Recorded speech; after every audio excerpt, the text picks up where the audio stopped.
కన్యరాశి వారికి ఈ వారం రోజుల కాలాన్ని పరిశీలన చేసినట్టయితే షష్ఠ స్థానంలో రాహు బాగున్నారు, దశమ స్థానంలో శుక్రాచార్యుల వారు బాగున్నారు. ఇంకా మిగతా గ్రహాలు మిగతా స్థానాలలో ఏవైనా బాగున్నాయా అంటే ఏవి కూడా అనుకూల ఫలితాలని ఇవ్వబోవడం లేదు. ఇది చాలా చెప్పదగినటువంటి సూచన. అయితే ఈ 6వ స్థానంలో రాహు మటుకు అత్యద్భుతమైనటువంటి ఫలితాలను ఇస్తారండి. ధనాదాయం పెరుగుతుంది, స్నేహితులు పెరుగుతారు, శత్రువులు తగ్గిపోతారు, విజయావకాశాలు పెరుగుతాయి. అలాగే అనారోగ్యం ఉంటే తగ్గిపోతుంది, రుణభారాలు తగ్గిపోతాయి. ఈ స్థానం, ఈ షష్ఠ స్థానమే శత్రు రోగ రుణస్థానం కాబట్టి ఇది చాలా బాగుంది అని చెప్పచ్చు.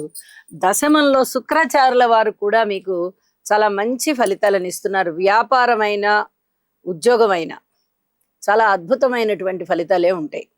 కాకపోతే ఇక్కడ జాగ్రత్తలు తీసుకోవాల్సిన అంశం ఏమిటంటే శని గారి యొక్క సప్తమ దృష్టి రాశి మీద పడుతూ ఏ పనిలోనూ మిమ్మల్ని ముందరికి వెళ్ళనివ్వకుండా చేస్తుంది.